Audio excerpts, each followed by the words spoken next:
Bien-aimés dans le Seigneur, nous sommes dans notre 4e jour de ce séminaire. Les premiers jours, bien-aimés dans le Seigneur, nous avons parlé sur la création. Nous voyons que nous sommes entrés de parler sur la personne du Saint-Esprit. En parlant de la personne du Saint-Esprit, nous avons compris que le Saint-Esprit est Dieu. Le Saint-Esprit est celui qui parle. Le Saint-Esprit conduit. Le Saint-Esprit prie. Dans ses sentiments, il peut être attristé. On peut lui résister.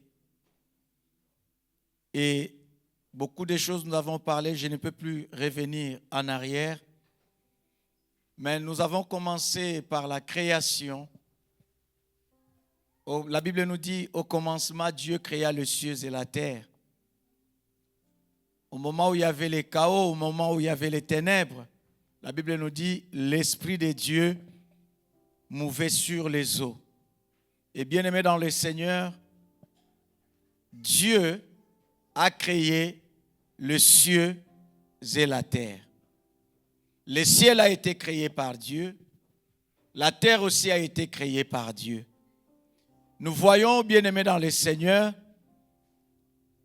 entre le ciel et la terre, le ciel est éternel.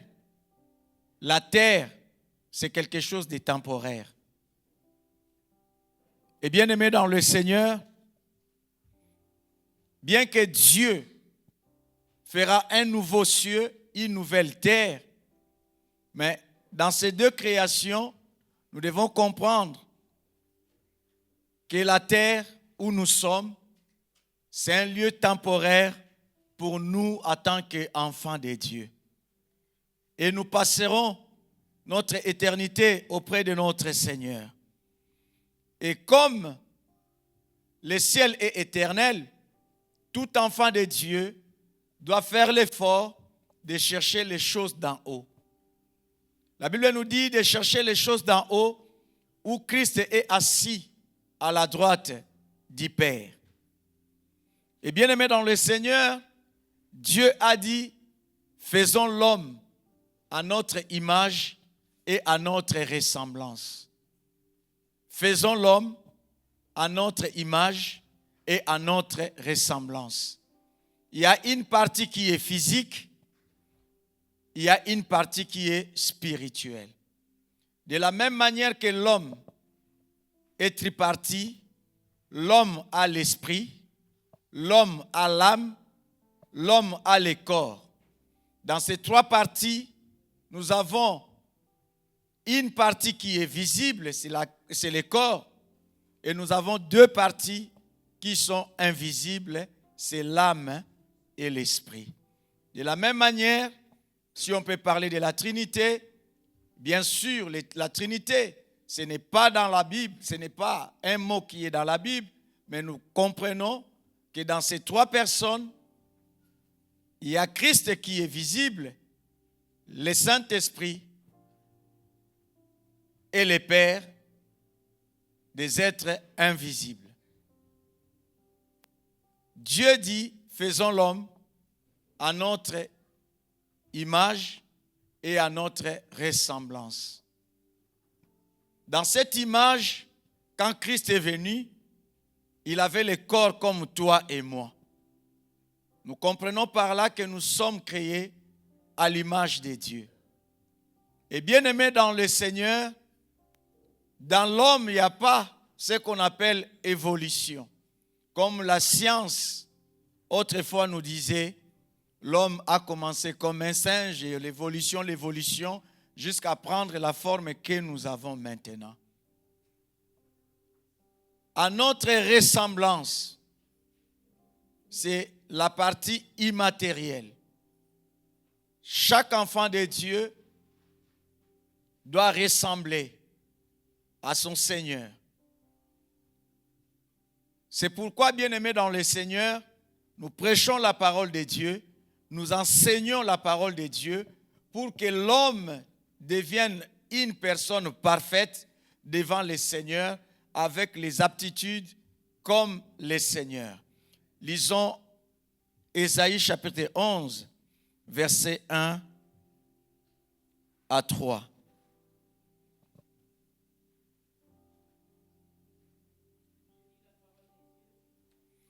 Ésaïe chapitre 11, 1 à 3.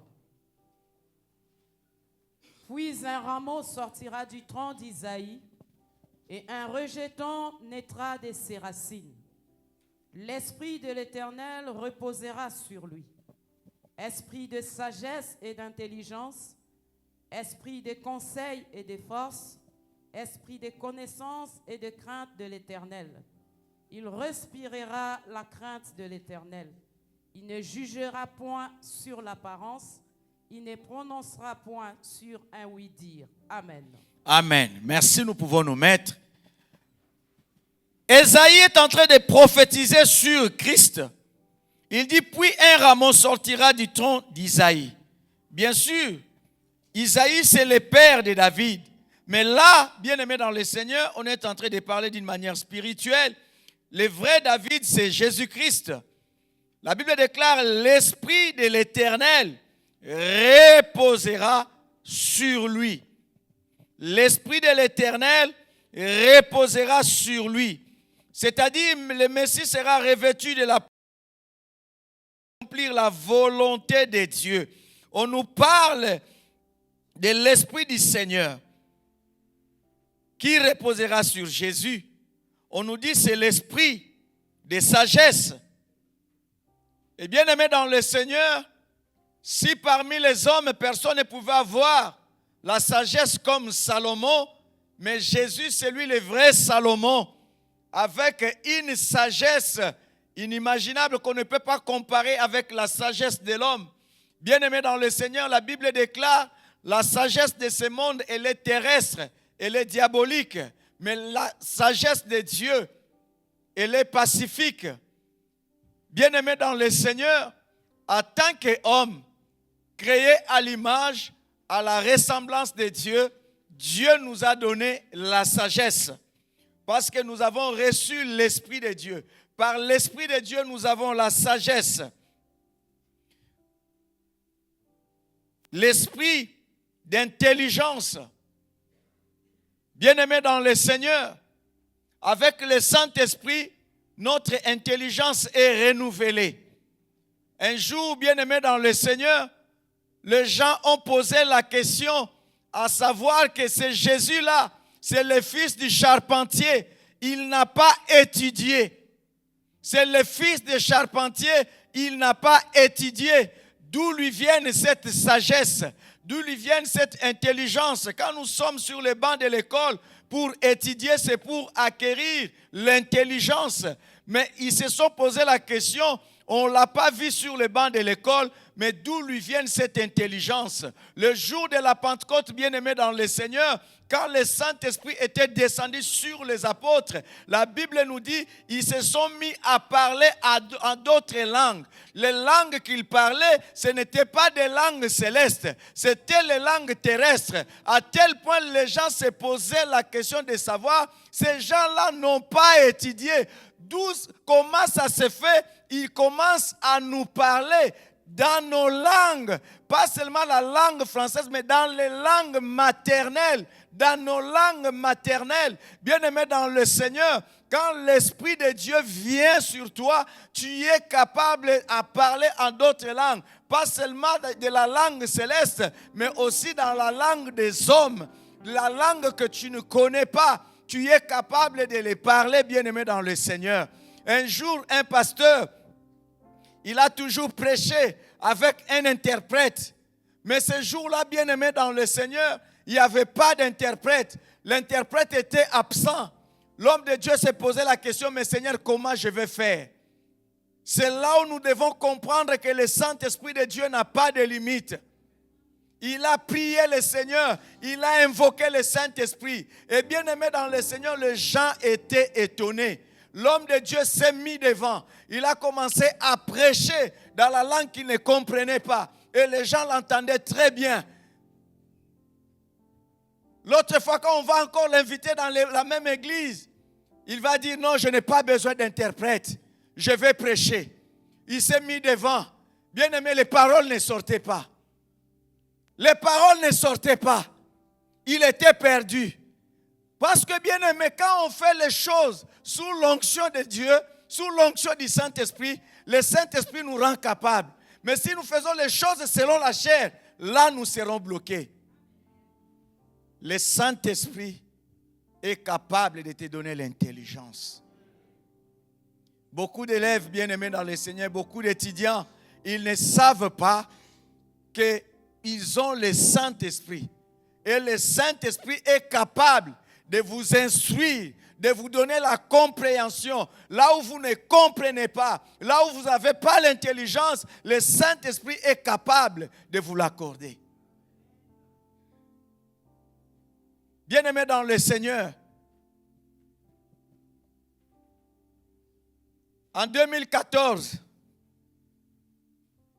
la boîte d'intérim va m'envoyer chez Renault. Je vais aller travailler. Les premiers jours, bien-aimé, c'était compliqué pour moi.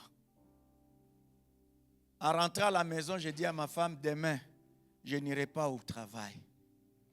Moi, je viens de BTP. On posait les voies des tramways. Du coup, je me retrouve dans l'usine Renault. Là où il y a les robots. Là, c'est la technique. Je ne connaissais rien. J'ai dit à ma femme, demain, je n'irai pas. Bien-aimé, à 10 heures, il me dit, commence à te préparer. J'ai dit, je n'irai pas. 12 heures, j'ai dit, je n'irai pas. À 13 heures, elle me dit, tu vas aller au travail. J'ai dit, je n'irai pas. Comment je vais aller travailler là où je ne comprends rien? Bien-aimé dans le Seigneur, elle m'a dit, comment tu vas payer la maison?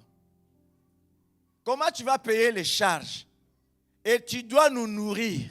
Tu dois aller travailler. Bien-aimé dans le Seigneur, j'ai regardé le ciel. J'ai dit, Saint-Esprit, aide-moi. Bien-aimé dans le Seigneur, je suis allé au travail. J'arrive comme ça.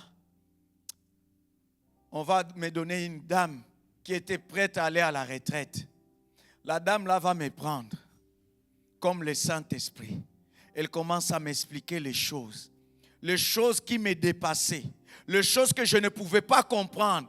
Au bout de 30 minutes, j'ai tout compris. Et bien aimé dans le Seigneur, l'évangéliste Landry est témoin. Moi qui ne comprenais rien, quand tous les autres intérimaires arrivaient, on les envoyait maintenant vers moi pour que je puisse les former. Bien aimé, le Saint-Esprit est capable de donner l'intelligence. Et bien aimé dans le Seigneur, ce qui est encore grave, nous avons un conducteur de ligne. Quand il venait, il devait avoir la tablette comme Mike qui a la tablette pour réparer des fois quand les robots tombaient en panne. J'invoquais le Saint-Esprit.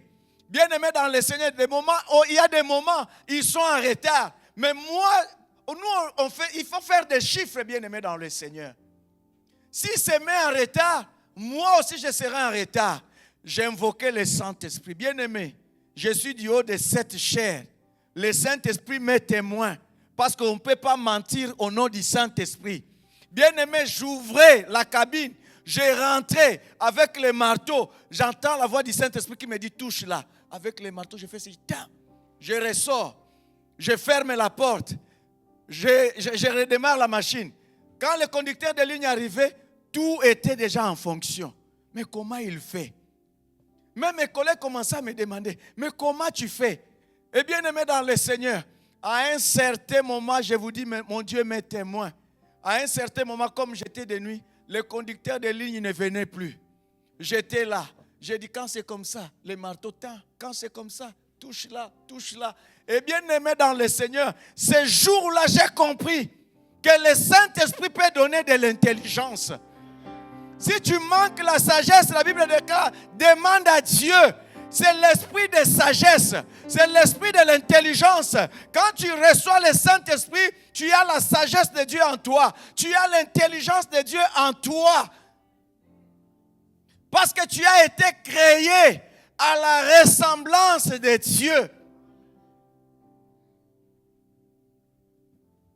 On nous dit, nous avons reçu l'esprit de conseil, on l'appellera admirable. Les conseillers. Bien-aimé, quelqu'un qui n'a pas l'onction de Dieu, ne les consulte pas. Il va te conduire dans l'erreur. Avec le Saint-Esprit de Dieu, nous devenons des bons conseillers, capables de donner des bons conseils. Bien-aimé, je me rappelle encore, quand j'étais encore jeune dans la conversion, j'arrivais par le Saint-Esprit de Dieu. Moi qui n'étais pas encore marié, mais j'étais capable de donner les conseils aux couples, de réconcilier les couples, de donner des conseils. À cause de qui? Du Saint-Esprit. Quand tu as l'Esprit de Dieu en toi, c'est l'Esprit des conseils, tu seras capable de conseiller. Aujourd'hui, bien-aimé dans le Seigneur, il y a des conseillers partout. Dans la présidence, il y a des conseillers. Dans, je ne sais pas, dans le ministère, il y a des conseillers. Dans les entreprises, il y a des conseillers. Mais les entreprises ne marchent pas. Les pays n'arrivent pas à se développer. Mais nous avons reçu l'esprit des conseils. Si le Saint-Esprit devient ton conseiller dans ton couple, dans ton travail, dans tes projets, dans tes entreprises, tu réussiras.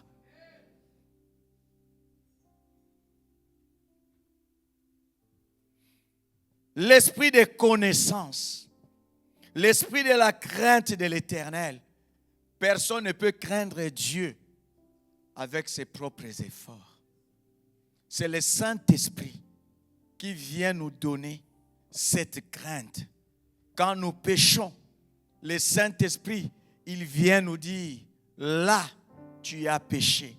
Crains Dieu. Même si les hommes ne sont pas là, si nous avons le Saint-Esprit de Dieu, nous n'allons pas craindre Dieu par rapport à la punition, par rapport au châtiment, mais nous allons craindre Dieu parce que nous avons reçu l'esprit de la crainte de l'Éternel. C'est le Saint-Esprit qui nous amène à craindre Dieu. Bien-aimé dans le Seigneur, quand tu pêches, tu entends une voix qui te dit, mon fils, ma fille, répands-toi. Répands-toi. Mais il y a des moments où tu pêches, tu ne ressens plus la culpabilité. Sache qu'on peut attrister le Saint-Esprit. Mais il y aura un moment, on peut éteindre l'Esprit de Dieu. C'est le moment où tu ne ressens plus rien. C'est comme si Dieu approuvait ce que tu es en train de faire. Mais en réalité, Dieu n'approuve rien. C'est tout simplement le Saint-Esprit est éteint. Tu n'arrives plus à entendre sa voix. Là, tu fais ce que tu veux. Il n'y a plus la culpabilité. Tu commences à trouver normal ce que tu fais. Tu le trouves normal. On vit dans le péché, mais on le trouve normal. C'est comme si Dieu approuvait ce que nous faisons. Mais pourquoi? Parce que nous avons déjà éteint l'Esprit de Dieu. Bien-aimé dans le Seigneur, on dit il respirera la crainte de l'Éternel. En tant qu'enfants de Dieu, nous devons respirer la crainte de Dieu. Vous voyez, les gens de ce monde disent, il ment comme il respire. Mais nous, en tant qu'enfants de Dieu, nous devons respirer la crainte de Dieu. Pourquoi? Parce que nous sommes créés à la ressemblance de Dieu. Nous sommes créés à la ressemblance de Dieu.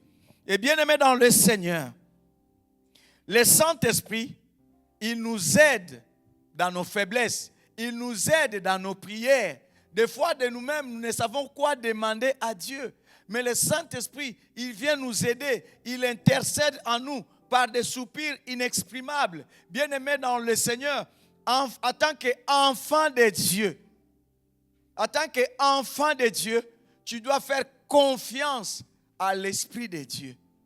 Parce que quand tu pries, le Saint-Esprit, il vient compléter tes prières.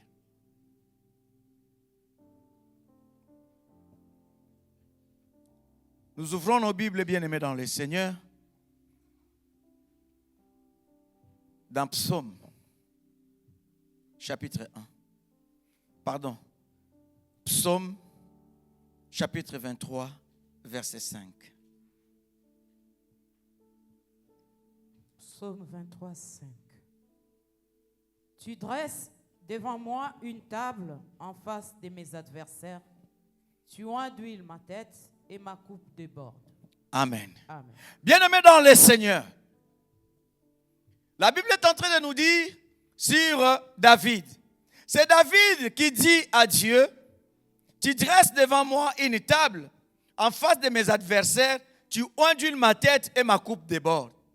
Bien-aimés dans le Seigneur, quand il y avait le chaos dans le monde, quand Dieu a dit qu'il va détruire le monde par les eaux, bien-aimés dans le Seigneur, Noé et toute sa famille étaient rentrés dans l'arche.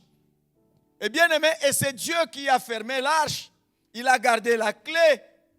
À un certain moment, l'eau commençait à baisser. Pour que Noé puisse sortir, il va d'abord lâcher les corbeaux. Le corbeau est parti pour ne pas revenir. La colombe est partie.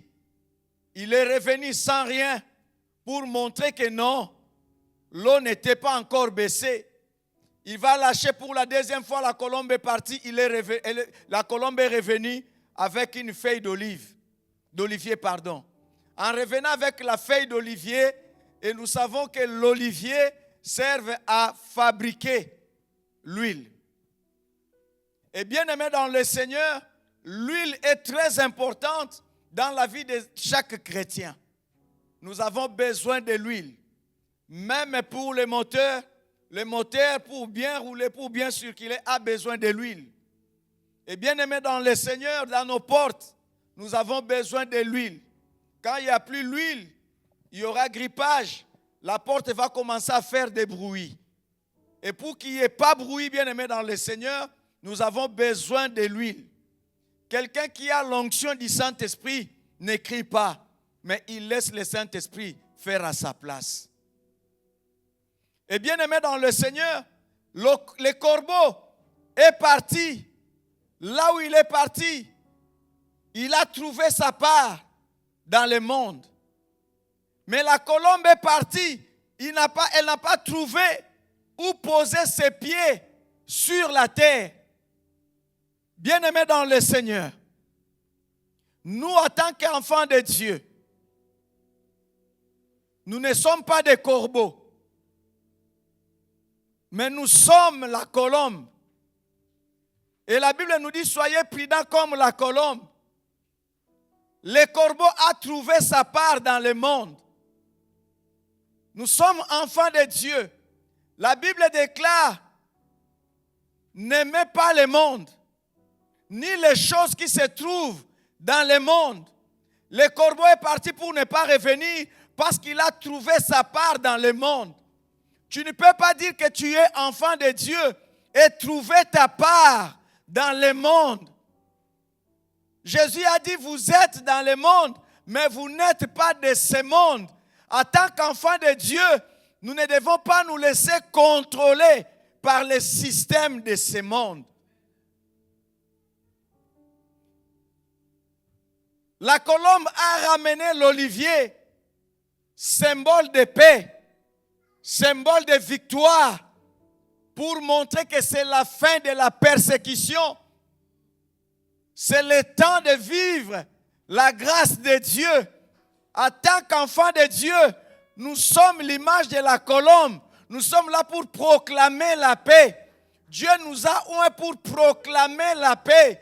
Dieu ne nous a pas oint pour amener la persécution dans la vie de nos frères et sœurs, mais Dieu nous a oint pour proclamer la paix. Quand Noé a vu que la colombe a ramené la feuille d'olivier, il a compris tout de suite que non, l'eau avait baissé. Il pouvait sortir. Il y a des moments bien-aimés dans le Seigneur. Quand il y a danger dehors, en tant qu'enfant de Dieu, quand le Saint-Esprit te conduit, il te dira de ne pas sortir. C'est pourquoi la Bible dit, marchez selon l'Esprit et vous n'accomplirez pas les désirs de la chair. En tant qu'enfant de Dieu, cultive ta communion avec le Saint-Esprit. C'est alors que tu comprendras comment le Saint-Esprit peut te guider. Comment le Saint-Esprit peut te conduire. David est en train de dire, tu dresses devant moi une table en face de mes adversaires. Bien-aimés dans le Seigneur, dans notre vie, nous avons des adversaires. Mais en tant qu'enfants de Dieu, nous n'avons rien à craindre. La Bible déclare, si Dieu est pour nous, qui sera contre nous? Malgré l'opposition, je dis bien malgré l'opposition, ce que Dieu a dit sur ta vie, c'est ce qui finira par s'accomplir. Si tu lui fais confiance, malgré l'opposition de l'ennemi, la Bible déclare, tu dresses devant moi une table en face de mes adversaires. Même si l'ennemi ne veut pas que tu sois béni, la Bible déclare, personne ne peut maudire ce que Dieu a déclaré béni. Et personne ne peut rabaisser ce que Dieu a élevé. Ce que Dieu a dit sur toi, c'est ce qui va s'accomplir. Malgré l'opposition de l'ennemi, Dieu est là pour nous servir. Dieu est là pour nous servir. Il dresse devant moi une table en face de mes adversaires. Bien-aimé, malgré l'opposition, tes ennemis verront le plan de Dieu s'accomplir sur ta vie. David est en train de dire, il dit, tu oins d'huile ma tête et ma coupe déborde. Tu oins d'huile ma tête et ma coupe déborde. Et bien aimé dans le Seigneur, je ne sais pas s'il y a des bergers parmi nous. J'ai eu la grâce, bien aimé dans le Seigneur, dans les années 82. J'ai eu la grâce, on avait des chèvres chez nous. On élevait des bêtes chez nous. Et à un certain moment, ma petite sœur est là, ma grande sœur est là. À un certain moment, c'est moi qui les gardais. Mais bien aimé dans le Seigneur, il fallait connaître certaines choses, certains principes. Vous savez, quand la chèvre ou le bouc va brouter l'herbe, il y a des moments, il y avait des mauvaises herbes. Et quand il est brouté, c'était comme le poison dans son corps. Et tu pouvais perdre la bête. Tu pouvais perdre la bête. Mais la technique était quoi? Quand tu vois, foule en français, c'est quoi encore?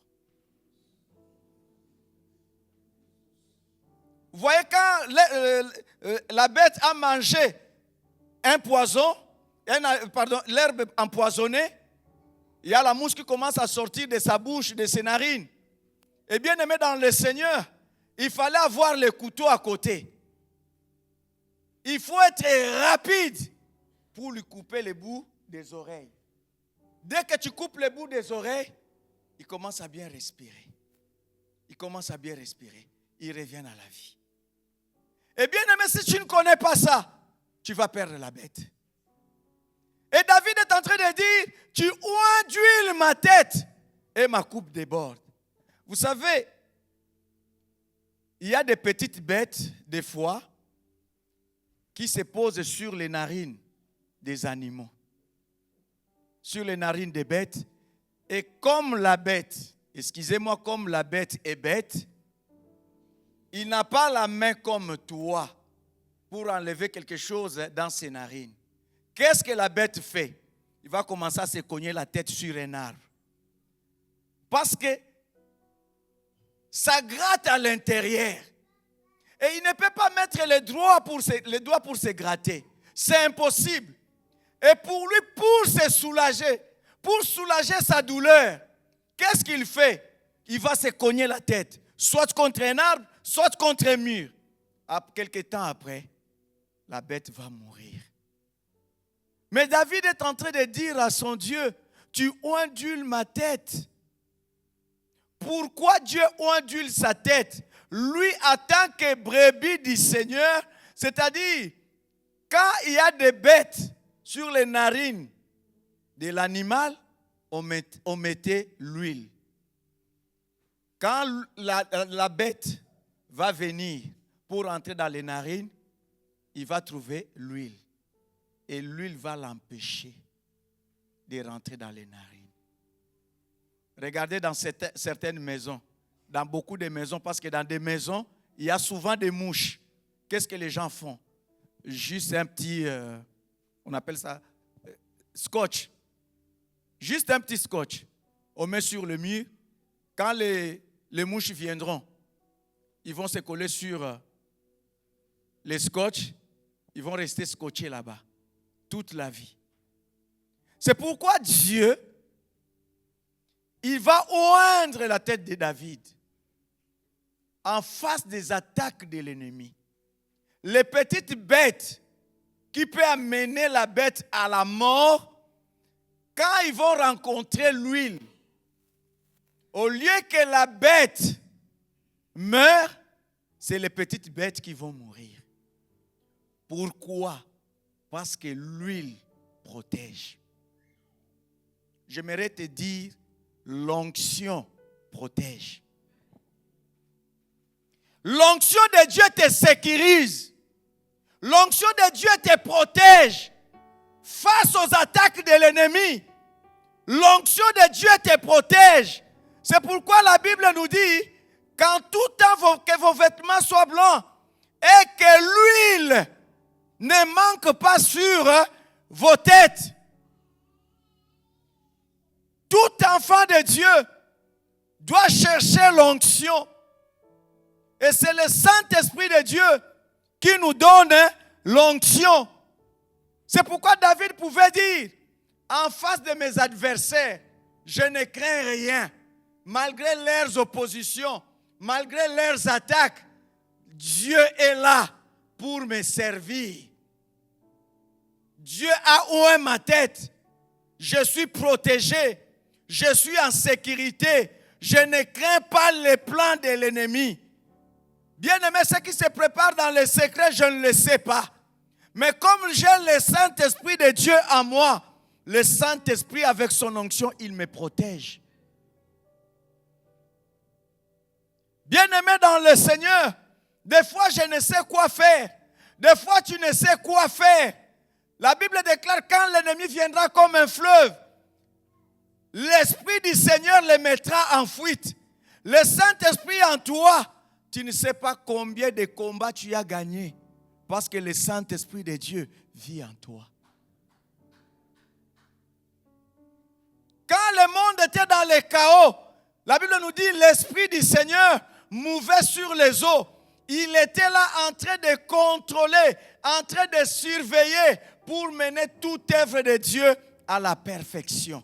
Avec le Saint-Esprit de Dieu, même si tu ne connais rien, même si tu ne comprends rien, même si tu ne sais rien, le Saint-Esprit de Dieu veillera sur toi et il amènera tout plan de Dieu à la perfection sur ta vie. Même si tu te dis que tu es informe, tu es vide, non, ne crains rien. Dieu va te donner la forme et Dieu va combler tous les vides. Luc chapitre 4. Verset, là c'est long. Luc chapitre 4, 1 à 21. Maman, tu lis rapidement s'il te plaît, parce que c'est vraiment long. Jésus, rempli du Saint-Esprit, revint du Jourdain et il fut conduit par l'Esprit dans le désert, où il fut tenté par le diable pendant 40 jours. Il ne mangea rien durant ces jours-là, et après qu'il fut écoulé, il eut faim. Le diable lui dit, « Si tu es fils de Dieu, ordonne à cette pierre qu'elle devienne du pain. » Jésus lui répondit, « Il est écrit, l'homme ne vivra pas de pain seulement. » Le diable, l'ayant élevé, lui montra en un instant tous les royaumes de la terre et lui dit, « Je te donnerai toute cette puissance et la gloire de ce royaume, car elle m'a été donnée et je la donne à qui je veux. Si donc tu te prosternes devant moi, elle sera toute à toi. » Jésus lui répondit, « Il est écrit, tu adoreras le Seigneur ton Dieu et tu le serviras lui seul.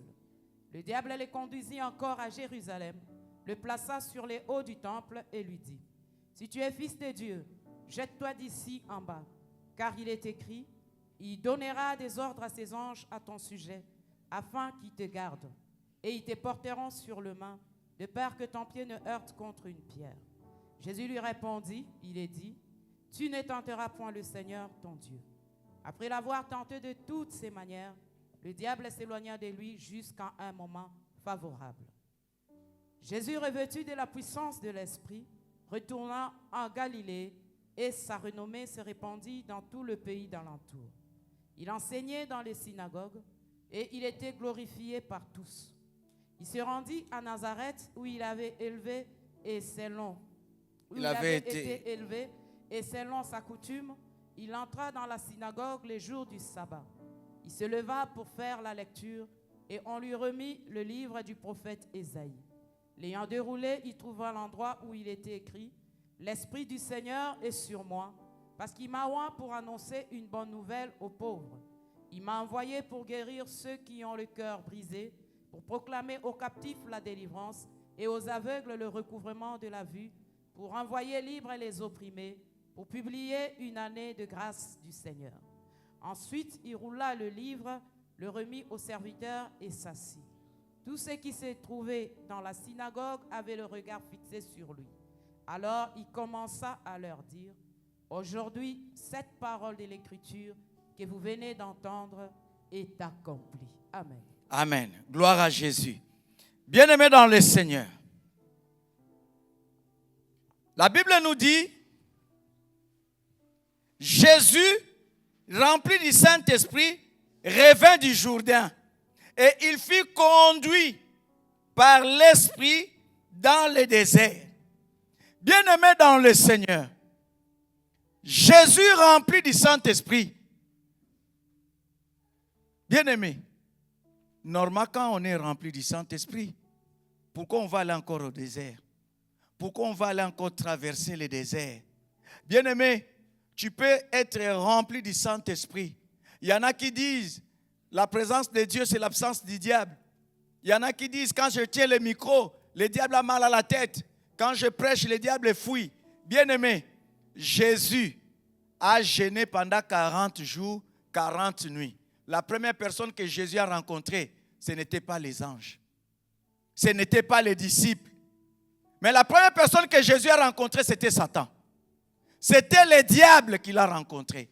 Bien-aimé dans le Seigneur, ce n'est pas parce que tu pries, parce que tu jeûnes, parce que je ne sais pas comment que le diable va laisser ta vie. Non.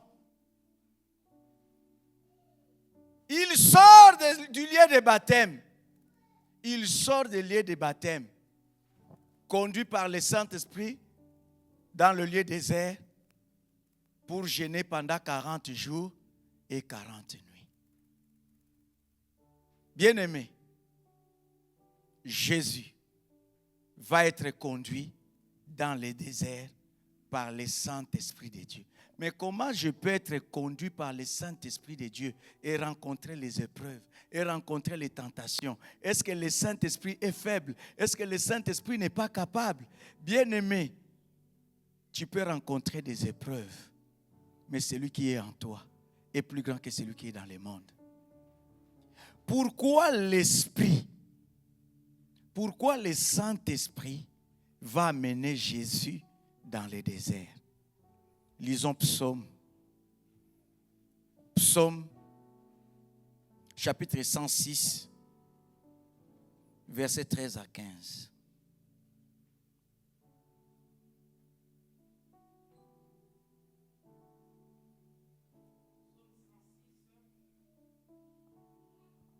À 15.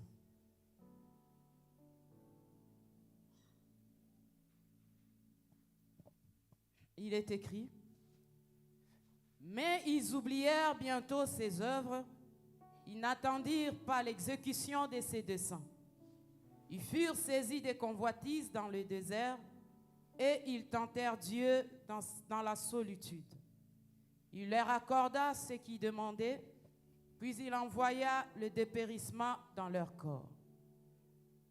Ils se montrèrent dans le camp jaloux contre Moïse, contre Aaron, le sang de l'Éternel. Bien-aimés dans le Seigneur, Dieu a amené son peuple. Dieu conduisait son peuple. Et ce peuple qui va arriver dans le désert. Je vais lire un peu dans ma version.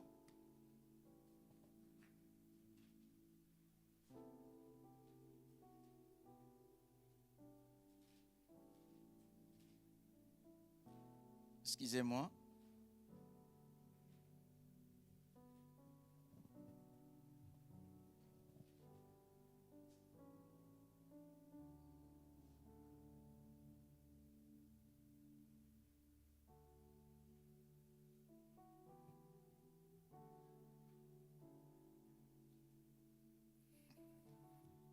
Mais, on nous dit, mais ils oublièrent bientôt ses œuvres. Ils n'entendirent pas l'exécution de ses desseins. Ils furent saisis de convoitises dans le désert. Ils furent saisis de convoitises dans le désert. Bien-aimés dans le Seigneur, dans le désert, le peuple de Dieu était saisi de convoitises. Ils ont commencé à convoiter.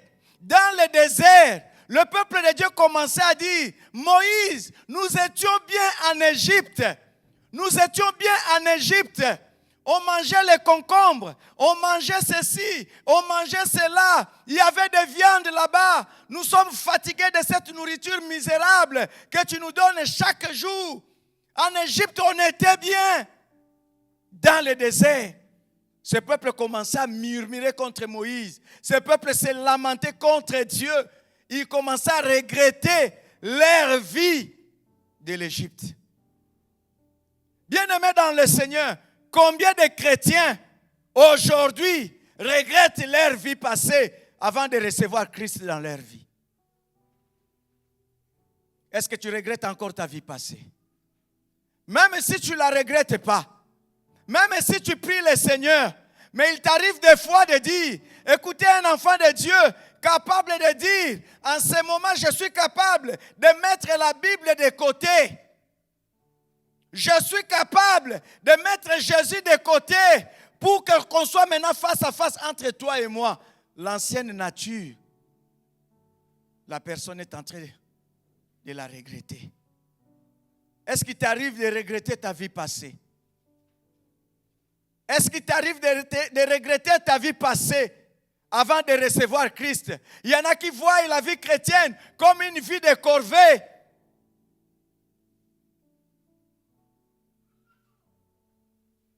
Soit disant, quand j'étais dans le monde, j'étais libre, bien-aimé dans le Seigneur. C'est comme le pasteur Christian prêchait le dimanche. Les enfants de Dieu dans des fêtes, ils sont là calmes, tranquilles. Ils s'assoient bien, très bien, pas de problème. Dès que les hommes de Dieu vont tourner le dos, c'est là où ils commencent à montrer ce qu'ils sont réellement. Où tu vois les enfants de Dieu mettre les canettes de coca sur la table, mais à l'intérieur c'est l'alcool. Bien-aimés dans le Seigneur, la vie chrétienne n'est pas une vie de prison, c'est une vie de liberté. Je ne pêche plus, je me sens libre. Quand je dis je me sens libre, il y en a qui disent, moi je ne suis pas hypocrite. Vous voyez même la musique du monde, je danse parce que je ne suis pas hypocrite. Oui mon frère, tu n'es pas hypocrite, mais tu n'as pas compris les choses de Dieu. Tu nous montres seulement ce que tu es. Tu nous montres que tu n'es pas converti. Au fait, ce n'est pas que tu n'es pas hypocrite, oui. Mais moi, je vais te dire, tu es hypocrite. Parce que si tu es enfant de Dieu, tu ne peux pas être tiède. Soit tu es chaud, soit tu es froid. Quand tu dis, moi, je n'ai peur de personne, moi, je me manifeste, je comprends que tu es tiède. Et la Bible dit, Jésus te vomira. Soit tu es chaud, soit tu es froid. Soit tu es dans le Seigneur, soit tu es dans le monde.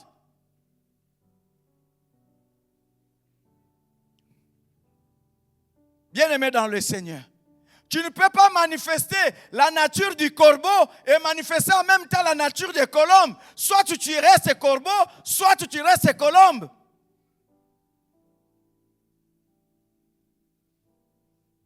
Ils ont commencé à regretter leur vie passée. Nous n'avons pas reçu Christ pour commencer à regarder dans le passé. Avec le Seigneur, nous avançons.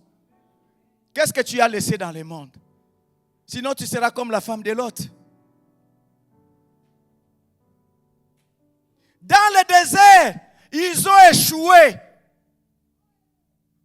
Dans le désert, le diable les a tentés. Ils ont commencé à regretter leur vie passée. À un certain moment, bien-aimé, dans notre vie chrétienne, Satan viendra toujours nous tenter pour nous rappeler notre vie passée. Combien de personnes même sont mariées? Ils ont commencé à regretter. Quand j'étais encore célibataire, j'étais bien. Et bien aimé, dans le désert, Satan les a tentés. La Bible nous dit, ils furent saisis de convoitises dans le désert et ils tentèrent Dieu dans la solitude. Il leur accorda ce qu'ils demandaient. Puis il envoya le dépérissement dans leur corps. Ils sont morts dans le désert. À cause de quoi? À cause de la convoitise. Mais bien aimé, quand Jésus a reçu l'Esprit, la Bible dit que Jésus, rempli du Saint-Esprit, fut conduit dans le désert par le Saint-Esprit. Mais pourquoi le Saint-Esprit va ramener Jésus d'abord dans le désert pour qu'il soit tenté? Matthieu 25. Matthieu 12, 25 à 32.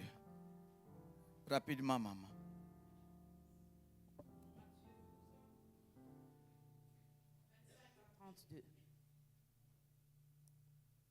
Il est écrit ceci. Comme Jésus connaissait leurs pensées, il leur dit, tout royaume divisé contre lui-même est dévasté, et toute ville ou maison divisée contre elle-même ne peut subsister. Si Satan chasse Satan, il est divisé contre lui-même. Comment donc son royaume subsistera-t-il? Et si moi, je chasse les démons par Belzébul, vos fils, par qui les chassent-ils? C'est pourquoi ils seront eux-mêmes vos juges. Mais si c'est par l'Esprit de Dieu que je chasse les démons, le royaume de Dieu est donc venu vers vous. Ou comment quelqu'un peut-il entrer dans la maison d'un homme fort et piller ses biens sans avoir auparavant lié cet homme fort? Alors seulement il pillera sa maison. Celui qui n'est pas avec moi est contre moi, et celui qui n'assemble pas avec moi disperse. C'est pourquoi je vous dis, tout péché et tout blasphème sera pardonné aux hommes, mais le blasphème contre l'Esprit ne sera point pardonné. Amen.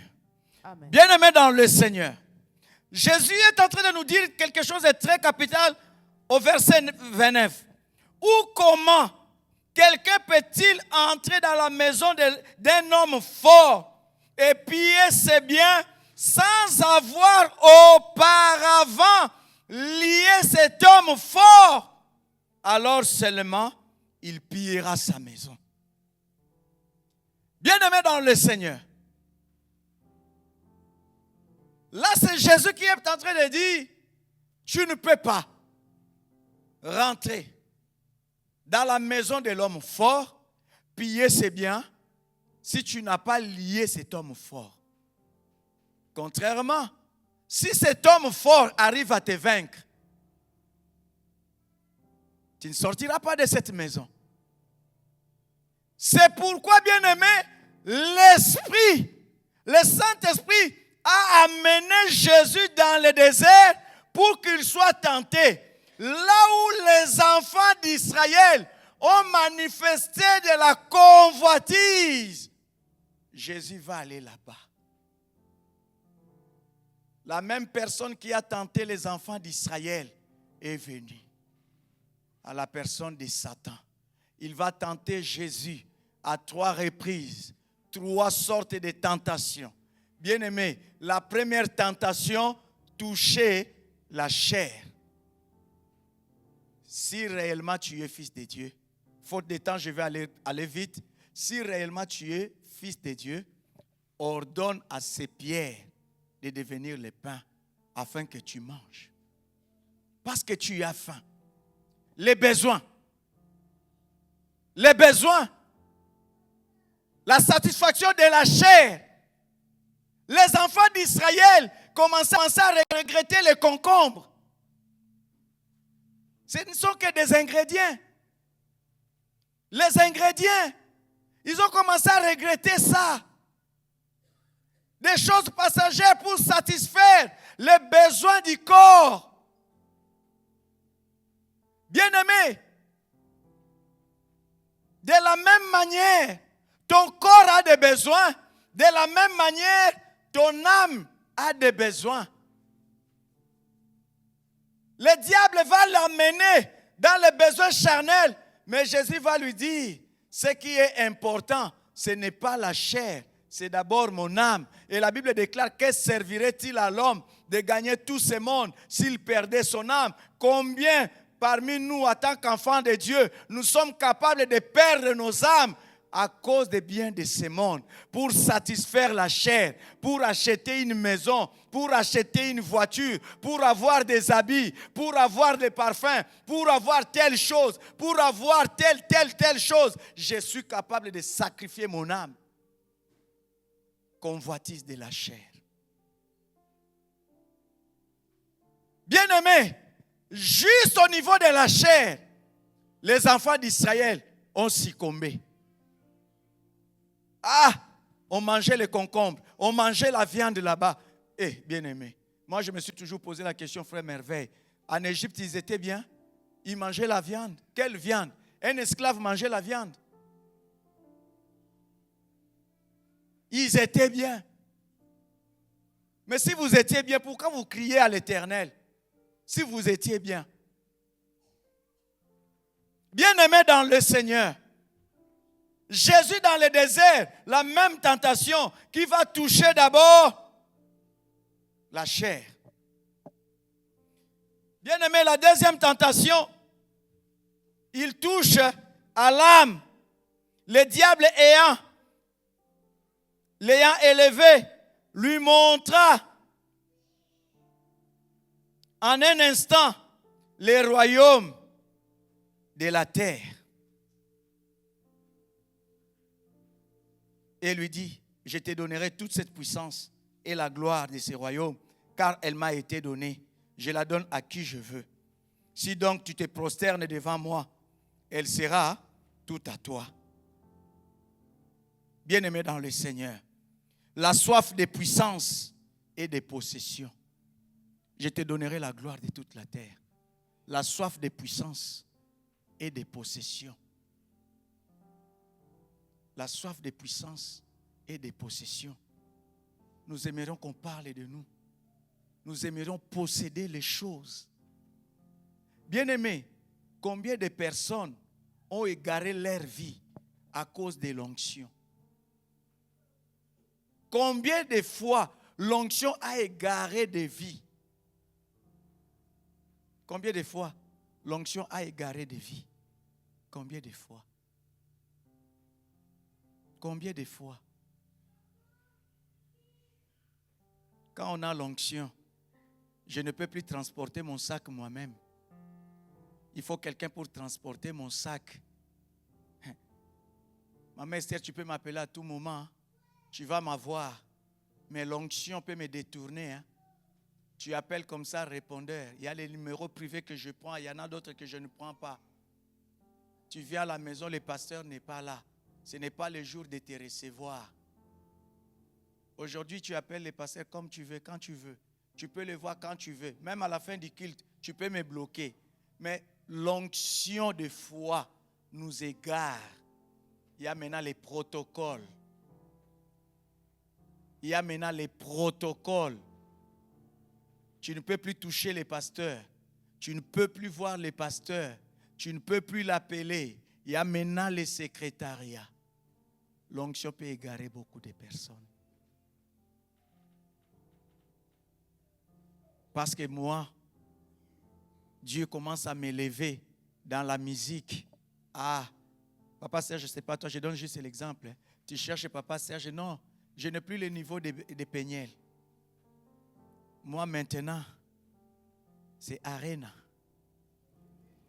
Moi maintenant, c'est les Zéniths. Moi, je ne peux pas chanter avec les Myriam. Je ne peux pas chanter avec les Esther. Je ne vais pas chanter là où Papa Villa joue la batterie. Moi maintenant, c'est les niveaux des Ron Kenoli. C'est les niveaux. L'onction a égaré beaucoup de personnes. L'onction. Il dit, le diable les conduisit encore à Jérusalem et les plaça sur le haut du temple. Comment quelqu'un peut être au-dessus du temple? Personne ne peut être au-dessus du temple. La soif d'être reconnu, d'être élevé. Si Dieu t'élève, reste humble. Dieu résiste aux orgueilleux, mais il fait grâce aux humbles. L'élévation a égaré beaucoup de personnes. L'élévation a égaré beaucoup de personnes. La femme de la jeunesse, on peut même l'abandonner. Hein? Ah, ma soeur, je t'avais aimé quand je n'avais rien. Tu n'étais que comme un sycomore pour m'aider d'atteindre le niveau. Une fois que j'ai le niveau, tu n'es plus de mon niveau. Il y a des gens qui disent à leurs femmes comme ça, hein, tu n'es plus de mon niveau. Il y a des femmes qui ont accepté l'homme parce que le temps passé, dès qu'il arrive à avoir ce qu'il a, tu n'es pas de mon niveau. D'ailleurs, le français que tu parles, la papa, ah, tu me fais honte. Moi, je dois aller chercher. Moi, je dois aller chercher l'élévation. Faites attention. Mais Jésus, il a refusé toutes ces choses. Il a accepté la couronne d'épines à la place de la couronne de gloire que Satan lui proposait. Il était rempli du Saint-Esprit. Bien-aimé dans le Seigneur, être rempli du Saint-Esprit, c'est un peu différent d'être revêtu du Saint-Esprit. Quand Jésus a vaincu la tentation, là où les enfants d'Israël ont échoué, Jésus a réussi. Comment il a réussi? Il est resté obéissant à son Père. L'obéissance. Vous savez, des fois, Papa Villa, quand on a l'onction, on commence à se voir comme Dieu. On commence à croire que nos paroles, Papa Élie, c'est comme si c'était la parole de Dieu. Ce que je dis, ça reste comme ça. Mais bien aimé, la parole de l'homme de Dieu n'est pas la parole de Dieu. Même si Dieu accomplit la parole de ses serviteurs, tu ne peux pas mettre ta parole au-dessus de la parole de Jésus-Christ. Combien de personnes dans les églises, maman nous dit aujourd'hui, ils disent plus il est écrit. Ils ne disent plus il est écrit. Ils commencent à dire notre pasteur a dit. Notre pasteur a dit. Si vous êtes dans l'église où vous commencez à dire notre pasteur a dit, à la place il est écrit, vous êtes dans la perdition. Petit à petit vous commencez à vous égarer. Jésus a vaincu Satan en restant dans il est écrit. Mais les églises aujourd'hui, on n'est plus dans il est écrit, on est maintenant dans le pasteur a dit. Notre pasteur a dit, notre pasteur a fait. Je ne refuse pas, on peut imiter, mais prendre l'homme comme Dieu, prendre la créature, le mettre à la place du Créateur, ça c'est un danger. Ça c'est un danger. Jésus est allé dans le désert. La Bible dit personne ne peut rentrer dans la maison de l'homme fort et lier l'homme. Piller c'est bien sans pour autant lier l'homme fort. Jésus est parti dans le désert. C'est là où il a lié Satan. Après avoir lié Satan, la Bible nous dit au verset 14, Jésus revêtu de la puissance de l'Esprit. Au verset 1, on nous a dit quoi? Jésus rempli du Saint-Esprit. Au verset 14, on nous dit Jésus revêtu de la puissance de l'Esprit. Rempli concerne notre relation personnelle avec Dieu et notre soumission à son esprit. Mais par contre, être revêtu concerne l'équipement spécifique que Dieu donne à ses serviteurs pour accomplir des tâches ou des missions particulières. Jésus était rempli. Il est parti dans le désert pour être tenté. Il est sorti vainqueur. Il a lié l'homme fort. Et après, on nous dit, revêtu du Saint-Esprit, la Bible nous dit, Jésus, revêtu de la puissance de l'Esprit, retourna en Galilée. Et sa renommée s'est répandue dans tous les pays d'alentour. Il enseignait dans les synagogues et il était glorifié par tous. Il s'est rendu à Nazareth où il avait été élevé. Et selon sa coutume, il entra dans la synagogue. Selon sa coutume, venir dans la présence de Dieu, venir à l'église doit être ta coutume. Doit être notre coutume. Dans sa coutume.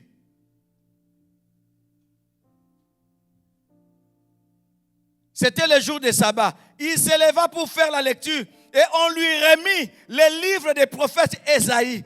L'ayant déroulé, il trouva l'endroit où il était écrit, l'Esprit du Seigneur est sur moi parce que il m'a oint.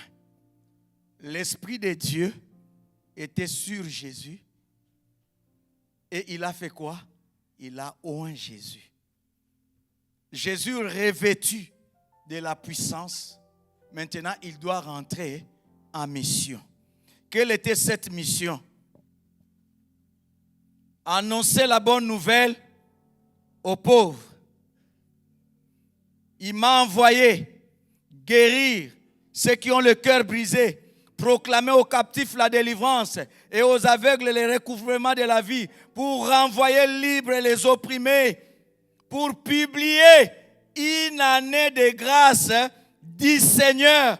C'était ça sa mission. Après, la Bible nous dit, ensuite, il roula les livres, les remit aux serviteurs et s'assit. Tous ceux qui se trouvaient dans la synagogue avaient les regards fixés sur lui. Alors, il commença à leur dire, aujourd'hui, cette parole de l'Écriture que vous venez d'entendre est accomplie. Aujourd'hui, cette parole s'est accomplie. En tant qu'enfant de Dieu, tu as droit à la délivrance. En tant qu'enfant de Dieu, tu as droit chaque année, que ce soit pour toi une année de grâce du Seigneur. En tant qu'enfant de Dieu, tu as droit à la paix. Ton cœur doit être dans la paix pour guérir, dit la Bible, ceux qui ont le cœur brisé. Bien-aimé, comment tu peux avoir l'onction? Comment tu peux être revêtu de la puissance de Dieu alors que tu as un cœur brisé? Un cœur brisé. Un cœur brisé. Beaucoup dans l'église sont blessés. Blessés. Les blessures intérieures. Bien aimé, ce qui se passe dans le cœur de l'homme, il n'y a que l'Esprit qui sonde nos cœurs, qui connaît nos cœurs. Vous savez, Papa Faustin, même si tu peux être l'homme le plus doux, si à chaque fois, c'est un exemple, maman Eve te manque le respect, elle enlève l'amour que tu as pour elle, elle peut te rendre même agressif vis-à-vis d'elle et le cœur est brisé. On perd les qualités qu'on avait. Les blessures intérieures nous font perdre les bonnes choses qu'on avait. Parce qu'un cœur blessé ne sait pas aimer. Un cœur blessé ne vivra que dans les soupçons. Un cœur blessé, c'est un cœur qui ne sera jamais reconnaissant. Même si tu lui donnes quelque chose, comme il est blessé, il va se poser la question, pourquoi tu me l'as donné? Il va commencer à réfléchir. Parce que longtemps, il était blessé. Quand j'ai donné l'enseignement aux gens qui vont se marier, peut-être ils n'ont pas compris. Je les ai ramenés dans les blessures intérieures. J'avais dit, vous ne pouvez pas vivre un mariage heureux si vous rentrez dans le mariage en étant blessé. Parce qu'un blessé blesse toujours. Un blessé blesse toujours. Bien-aimé, un blessé, c'est quelqu'un qui ne pardonne pas. Un blessé, il peut dire je pardonne, mais à chaque fois qu'il va repenser à la chose, c'est comme si on a ouvert encore la plaie. C'est pourquoi Jérémie est en train de dire, il dit, quand je pense à ma blessure, quand je pense à ces choses, mon cœur souffre. Un cœur qui est blessé ne peut pas pardonner. Vous savez, les chrétiens, c'est quelqu'un qui est capable de pardonner des lèvres seulement. Ah, ma soeur Claudia, faisons la paix. Je te pardonne. Mais c'est des lèvres seulement. Mais quand je vais repenser à ce qui s'était passé, des fois on se pose la question, pourquoi je lui ai pardonné?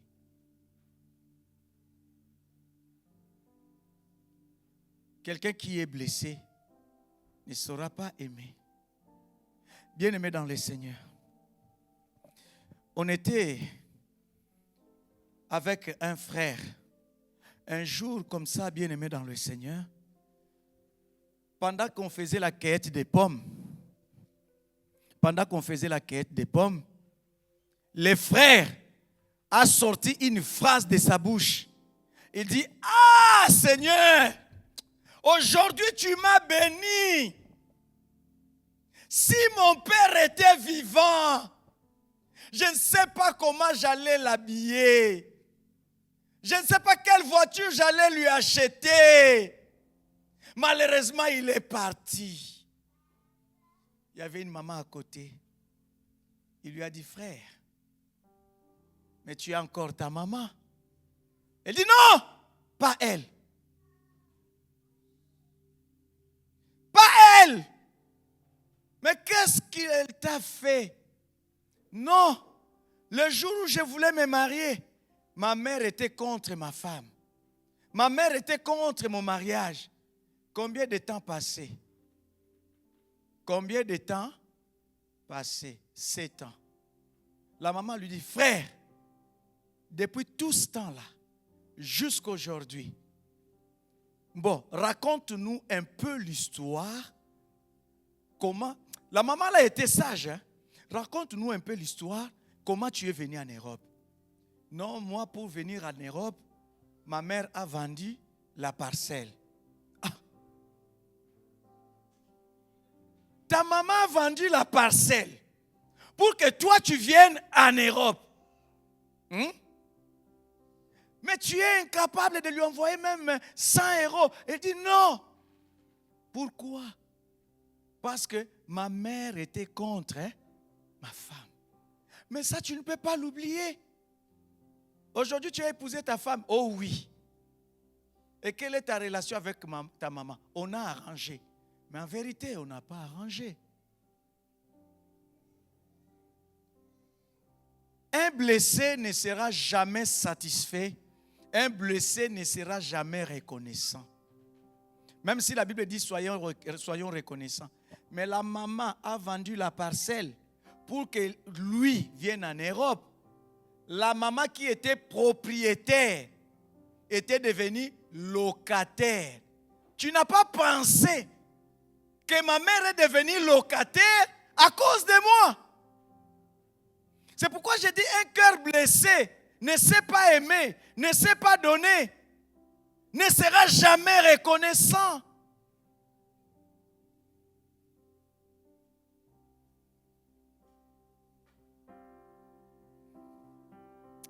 Je bénis le Seigneur. Le vendredi, après le message, le frère Cédric est venu me voir. Il a dit, pasteur, le culte de dimanche, ça sera un culte de réconciliation. Dieu me l'a montré. J'ai dit, Saint-Esprit, Oza Songi Songi, Saint-Esprit, tu sais faire les choses. Il ne savait même pas que c'était dans le message que Dieu m'a donné. Le Saint-Esprit ne sera jamais opérationnel dans nos vies, dans l'église, dans la famille. Aussi longtemps nous avons des blessures intérieures. Papa Ryan est venu me voir et dit, pasteur, il faut structurer les messages. Il ne sait pas ce que je suis en train de vivre. C'est un séminaire. J'ai dit à ma femme est là, je lui disais, je ne veux pas écrire. Je ne veux pas, je sais que c'est un séminaire, il faut donner l'enseignement, papa Daryl. Je dis, je ne veux pas écrire. Parce que Dieu, c'est quelqu'un de coups. Tu prépares comme ça, il vient, il te balance. C'est pas ça, c'est ça. Je disais, Saint-Esprit, je sais que c'est un séminaire, je dois enseigner. Mais je vais dire ce que toi, tu mettras dans ma bouche. Il y a beaucoup de choses à dire sur le Saint-Esprit. Je peux même me limiter là. C'est un danger. Marina, c'est un danger d'avoir les dons du Saint-Esprit, les développer alors que le cœur est brisé, le cœur est blessé. On donne que ce qu'on a.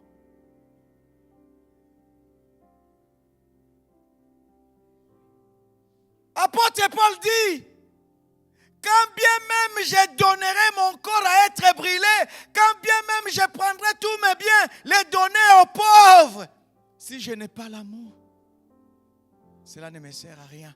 Même si je prophétise, si mon cœur est blessé, je ne fais rien.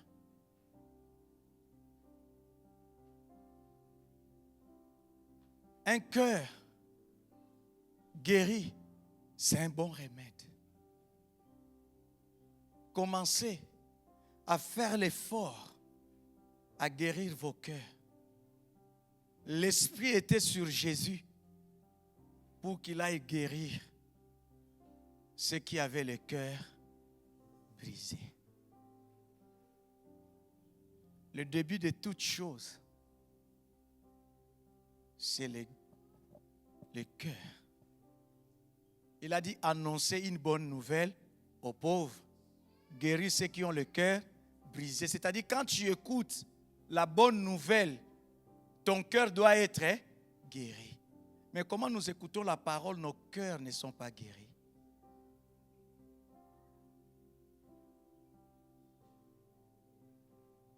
Papa Eli, est-ce que tu peux t'asseoir avec ta femme, parler comme ça? Maman Rachel, dis-moi la vérité. Où est-ce que j'étais blessé? Oui, papa, toi aussi dis-moi la vérité. Où est-ce que tu m'as blessé? Parce que nos cœurs gardent les choses qu'on ne peut pas garder. Les gens sont capables de se dire bonjour, mais incapables de voir au-delà de ce qui se cache derrière. Mais le Saint-Esprit voit tout. Tu vis avec ton mari, vous n'avez pas divorcé. C'est bien. Pourquoi vous n'avez pas divorcé? Parce que tu t'es dit, je suis chrétien. Hein? Si les gens entendaient qu'on a divorcé, qu'est-ce qu'ils vont dire? En tant que chrétien, c'est une honte. Mais pourquoi rester dans ces mariages étant blessé? Qu'est-ce que tu donnes? L'argent? L'argent, c'est pour le corps.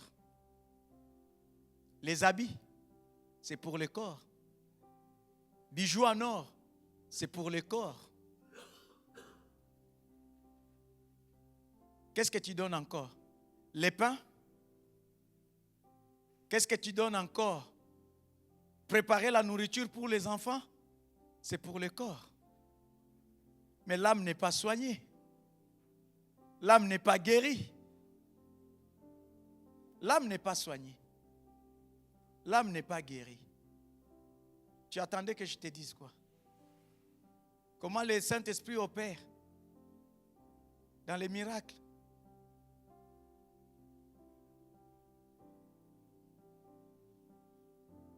La personne du Saint-Esprit, si tu lui fais confiance, il est là pour soigner ton cœur. Maman Olive, on ne fait pas semblant. On ne fait pas semblant. Quand tu es là, tu dors, tu te réveilles. Ah, si, il était là. On ne fait pas semblant. Je n'arrive pas seul avec les enfants, on ne fait pas semblant. Le cœur est brisé, le cœur est blessé. Le Saint-Esprit est capable de soigner ton cœur. Je sais que c'est une charge, c'est une lourde charge. Il est le père des orphelins. C'est lui le consolateur. Quand tu n'arrives pas, appelle-les. Appelle-les. Il est capable de redresser. Tu attends, pasteur Rodolphe. Le pasteur ne vient pas. C'est entre toi et le Saint-Esprit. Aujourd'hui, il veut te guérir.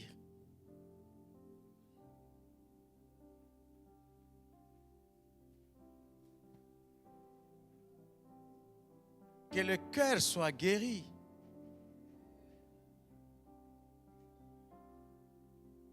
Ta relation avec tes parents, c'est comment?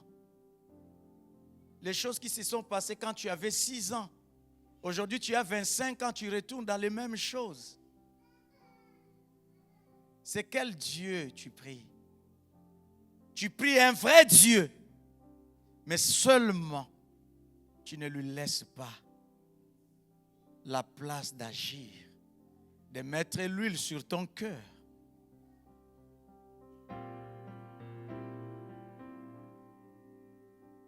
Je peux parler pour ne pas m'arrêter, mais que le Saint-Esprit soigne ton cœur.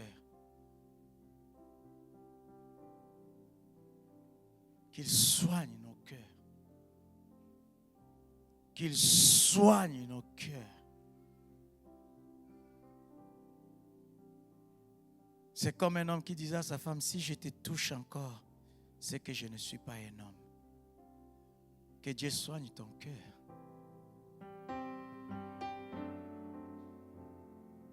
Est-ce que nos cœurs peuvent être soignés? Il y a des moments où on doit s'asseoir pour s'expliquer.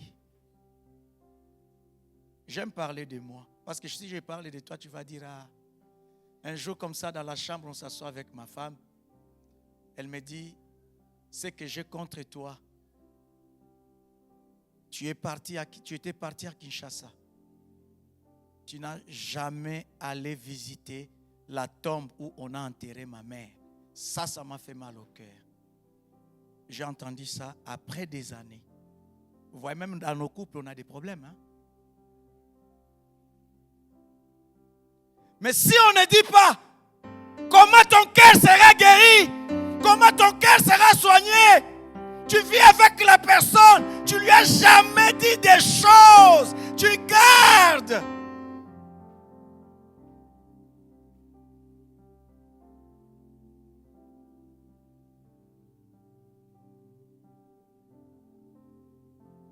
J'ai entendu ça après combien de temps?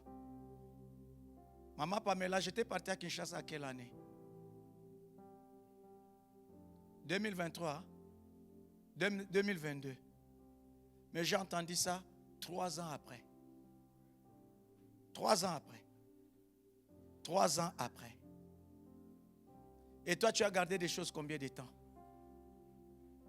Combien de temps? Combien de temps? Oui, tout ce que tu donnes, c'est pour le corps. Mais est-ce que l'âme est soignée? On va prier. Ne pas déborder, on va prier.